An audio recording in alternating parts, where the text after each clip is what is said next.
ANS news.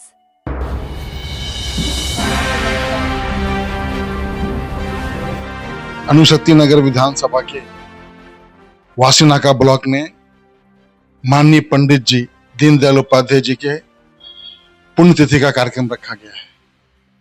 Deendayal Upadhyay ji, और जैसे हमारे मंडल के अध्यक्ष उदयराज सिंह जी, बहुत बड़ी बात है। दीनदयाल उपाध्याय जी का जब जन्म हुआ, जन्म के कुछ सालों बाद उनके पिताजी का देहांत हो गया। कुछ वर्षों के बाद उनकी माता जी का देहांत हो गया और उन्होंने अपनी सारी पढ़ाई अपने मामा के घर पे की। पढ़ने में बड़े कुशाग्र बुद्धि के थे और जब वह बनारस BHU बनारस हिंदू यूनिवर्सिटी में पढ़ रहे थे, तब उनकी मुलाकात वह RSS के से उनका संबंध हुआ और वह RSS में स्वयंसेवक बन के काम करने लगे। माननीय परम पूजनीय गुरु जी के कारण वह संघ से जुड़े और जब यह देश में इस तरह की चर्चा चलने लगी कि RSS पे रोक लगाई जाए, RSS ने मुख्यतः देश के बंटवारे का विरोध किया। वह विरोध को दबाने के लिए नेहरू सरकार ने, जो उस समय के प्रधानमंत्री थे, उन्होंने उसका विरोध किया। हमारी आवाज लोगों तक पहुंच नहीं पा रही है। इसके लिए RSS ने तय किया कि राष्ट्रीय स्वयंसेवक संघ में एक राजनीतिक मंच होना चाहिए। तो राजनीतिक मंच में काम कौन करेगा? तो जैसे देश आजाद हुआ उसके एक साल पहले से प्रधानमंत्री नेहरू जी देश के प्रधानमंत्री थे। आपको जानकारी नहीं होगी, वो 1946 नवंबर से विक्टोरिया की कसम खा के देश के प्रधानमंत्री बन चुके थे। उन्होंने अंग्रेजी रानी का शपथ लिया था। जब इस तरह का देश का बंटवारा जब 1948 में हुआ तो RSS ने जोरदार विरोध किया। RSS की आवाज लोगों तक पहुंच नहीं रही, तो उन्होंने तय किया कि एक राजनीतिक होना चाहिए जो हमारी आवाज नेहरू के सामने, उनके सामने देश के लोगों तक पहुंचाए। उस समय देश में सर्व पार्टी मिलकर सरकार बनी थी, जिसमें श्यामा प्रसाद मुखर्जी उस सरकार में कानून मंत्री थे। जब उनका और परम पूजनीय बाबा साहब आम्बेडकर जी का नेहरू सरकार से नहीं जमा, तो दोनों ने नेहरू सरकार छोड़ दी और श्यामा प्रसाद मुखर्जी हमारे RSS के परम पूजनीय गुरु जी गोलवलकर के पास गए। उन्होंने कहा, मैं एक राजनीतिक शाखा खड़ा करना चाहता हूँ, राजनीतिक मंच बनाना चाहता हूँ, मुझे एक कार्यकर्ता दिया जाए। तब गुरु जी ने पंडित दीनदयाल उपाध्याय जी, जो धोती कुर्ता ही पहनते थे और पढ़ाई में इतने तेज थे, उनके पिताजी माताजी हमेशा तो थे नहीं, मामा और मामी हमेशा पीछे पड़ रहते थे, सरकारी नौकरी कर। एक दिन गुस्से में आके उन्होंने सारी अपनी डिग्रियां जला दी और उन्होंने कहा कि मैं देश की सेवा करूंगा और सिर्फ देश के लिए समर्पित रहूंगा, नौकरी जैसा काम मैं नहीं करूंगा।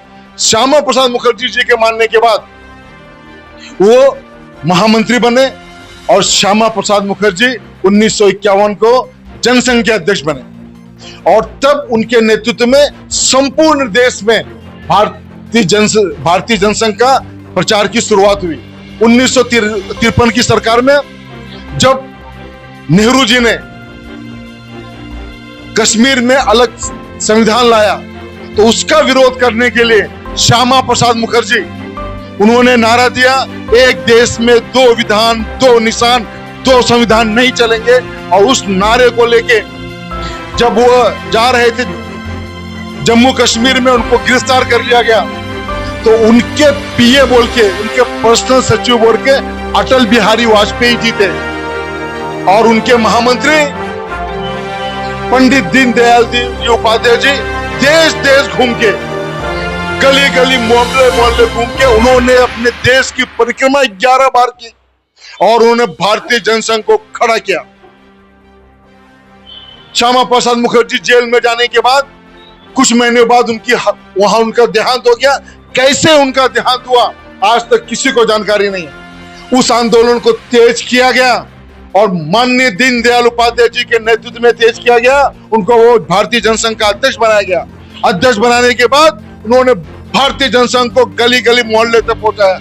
1953 के चुनाव में भारतीय जनसंघ की 3 सीटें आई। उन्हीं के कारण जब कांग्रेस ने धोखे से परम पूजनीय बाबा साहब आंबेडकर को चुनाव में हरवा दिया, श्यामा प्रसाद मुखर्जी और माननीय अंत्योदय के जनक दीनदयाल उपाध्याय जी के कारण राज्यसभा से उनको भेजा गया और उसमें 3 मत भारतीय जनसंघ के थे। और पहली बार अगर परम पूजनीय बाबा साहब आंबेडकर संसद में पहुंचे, उसमें बड़ा योगदान भारतीय जनसंघ का। उसके बाद वो जब श्यामा प्रसाद मुखर्जी का देहांत हो गया, पूरा हाथ उनके बाहर गया। पूरी पार्टी भारतीय जनसंघ की जवाबदारी उनके पास आ गई। वो जवाबदारी लेने के बाद वो कभी जाते नहीं थे ट्रेन में, उनकी सारी मीटिंग ट्रेन के स्टेशन पे होती थी। तब उतनी संचार की व्यवस्था नहीं थी, जो कुछ था ट्रेन था। तो जब वो भ्रमण के लिए निकलते थे तो वो ट्रेन के तीसरे डब्बे में, तीसरे क्लास के डब्बे में बैठते थे। तीसरे क्लास के डब्बे में बैठने के कारण जिस स्टेशन पे ट्रेन रुकती थी, भारतीय जनसंघ की मीटिंग उसी स्टेशन पे होती थी। फिर वो स्टेशन पे मीटिंग करके फिर ट्रेन में बैठ के आगे का प्रवास करते थे। उन्होंने भारतीय जनसंघ को इतना बड़ा किया कि कम्युनिस्ट सरकार डर गई। पश्चिम बंगाल में सबसे बड़ा सा भारतीय जनसंघ का अधिवेशन हुआ। लगभग 2.5 लाख लोग उस जमाने में माननीय दीनदयाल उपाध्याय जी के नेतृत्व में वहां इकट्ठा हुए। कम्युनिस्ट सरकार डर गई कि एक व्यक्ति, पतला लुकड़ा व्यक्ति, पहनने के लिए कपड़ा नहीं है और ये संसाधन नहीं, 2.5 लाख लोग हैं, इनको कैसे हटाया जाए। जूने मुगल सराय स्टेशन पे वह भारतीय जनसंघ के अध्यक्ष बनने के बाद उन्होंने सब लोगों ने कहा, अभी आप भारतीय जनसंघ के अध्यक्ष हैं, आपकी 67 MP हैं और आप तृतीय क्लास में यात्रा करते हैं, जग हसाई होती है, आप अध्यक्ष बन जाइए और प्रथम क्लास में यात्रा कीजिए। और उन्होंने प्रथम क्लास की यात्रा की शुरुआत की मुगल सराय, जिसका नाम बदल के पंडित दीनदयाल उपाध्याय जी रखा गया है। वहां पे क्या हुआ मालूम नहीं, सुबह उनकी वहां लाश मिली, उनके पेट में चाकू भोंपा गया था, उनके बदन पे चाकू मारा गया था। और उसके बाद कांग्रेस की सरकार होने के नाते उनकी बराबर उसको ढूंढा नहीं गया और वो उनका अंतिम संस्कार करके वहां पे, जब हमारी सरकार, मोदी जी की सरकार आई, उन्होंने मुगल सराय का नाम बदल के पंडित दीनदयाल उपाध्याय जी का नाम दिया। वहां पे आज भी आप जाइए पंडित दीनदयाल उपाध्याय स्टेशन पे, वहां पे दोनों प्लेटफॉर्म के बीच में, दोनों पटरी के बीच में छोटा सा एक मूर्ति बना हुआ है और पंडित दीनदयाल स्मारक करके वहां लिखा हुआ है। पंडित दीनदयाल जी का जो परियोजना थी, एक एकात्म मानववाद, कि जो हम करते हैं अगर किसी में नहीं है तो हर व्यक्ति में, हर पशु में, सब में आत्मा एक है। और उसके बारे में मैं बोलने जाऊंगा तो कम से कम 1.5 से 2 घंटे लगेंगे। एकात्म मानववाद को अंत्योदय दर्शन, अंत्योदय की जो अंतिम पंक्ति का व्यक्ति है, उसके पास ये सारी सुविधाएं पहुंचनी चाहिए, सरकार के सारे काम पहुंचने चाहिए। और ये 2 स्कीम उनके कारण लाई गई थी। इसके लिए जब जिन लोगों को 5-5 किलो जो गरीबों को अनाज दिया जा रहा है, उस स्कीम का नाम अंत्योदय स्कीम है, इसीलिए उसका नाम अंत्योदय स्कीम रखा गया है। पंडित दीनदयाल उपाध्याय जी की एक परिकल्पना थी। और एकात्म मानववाद कि मनुष्य के साथ में मनुष्य नहीं है, पशु नहीं है, मनुष्य है। अगर आपके सामने भोजन पड़ा हो, अच्छा भोजन, और सामने वाला कोई गरीब व्यक्ति आपसे खाना मांगता हो, खाना मुझे दो, खाना मुझे दो, और आपके सामने खाना पड़ा हो, तो आप खाना खा नहीं पाएंगे। बोले मैं तू भी थोड़ा खा ले, मैं भी थोड़ा खा लूं। उसकी शुरुआत एकात्म मानववाद से होती है कि मनुष्य में आत्मा है। पशु होगा वो खा लेगा, बाजू वाला खाए नहीं खाए, वो भूखा है, उससे मतलब नहीं होती। मनुष्य में बुद्धि होती है, आत्मा होती है, वो सोचता है यार ये भूखा आदमी खाना मांग रहा है, उसके सामने मैं खाना खा रहा हूं, तो नहीं खाना खाएगा, नहीं हो तो उसको दे देगा। और उसको भी उतनी खुशी हुई कि देने के बाद भी मेरे कारण किसी का पेट भरा। ये तो मनुष्य हो गया। गलती से बाजू में कुत्ता आके बैठ गया तो आदमी रोटी तोड़ता है, कुत्ते को भी दे देता है। कुत्ते का क्या लेना देना उसका, न उसका लड़का है, न परिवार है, न रिश्तेदार है, न खानदान का है, लेकिन आत्मा एक है। दोस्तों, इसके बारे में बोलने जाऊंगा तो बहुत बड़ा दर्शन, एकात्म मानववाद उसका नाम है, उनका दर्शन था। एकात्म मानववाद और अंत्योदय उनकी स्कीम थी। वो हमारा सौभाग्य है कि वो हमारे जनसंघ के निर्माण करता थे। दुर्भाग्य है कि 51 साल की उम्र में उनकी हत्या कर दी गई और मुगल सराय स्टेशन में लावारिस लाश जैसी उनकी लाश पड़ी रही। लगभग 12 घंटे 13 घंटे बाद उनकी लाश उठा के स्टेशन पे रखा गया, वहां से उठा के पटरी पर से, और फिर किसी को मालूम पड़ा रही ये तो भारतीय जनसंघ के अध्यक्ष हैं दीनदयाल उपाध्याय जी। फिर लोगों को मालूम पड़ा, लेकिन तब इंदिरा गांधी की सरकार थी, उसने ध्यान नहीं दिया, उसने कभी ठीक से जांच नहीं करवाई। आज तक नहीं मालूम पड़ा कि पंडित दीनदयाल उपाध्याय जी की हत्या किसने की थी, हत्यारे कौन थे। इसलिए दोस्तों, पाप तो कांग्रेस के बहुत ज्यादा है, वो बताने का समय नहीं है।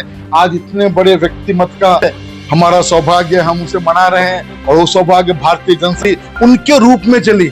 अगर श्यामा प्रसाद मुखर्जी जी की हत्या जेल में नहीं हुई होती तो अटल बिहारी वाजपेयी जी राजनीति में नहीं आते, और उन्होंने भारतीय जनसंघ की फौज खड़ी कर दी। बड़ा से बड़ा आंदोलन किया, गौ रक्षा का आंदोलन। उनके आंदोलन के नाम लिए जाए तो आप, वो अपने आप में एक ग्रंथ थे, व्यक्ति थे। उन्होंने कहा कि जिसके खर्चे कम होते हैं उनमें बहुत बड़ा दम होता है।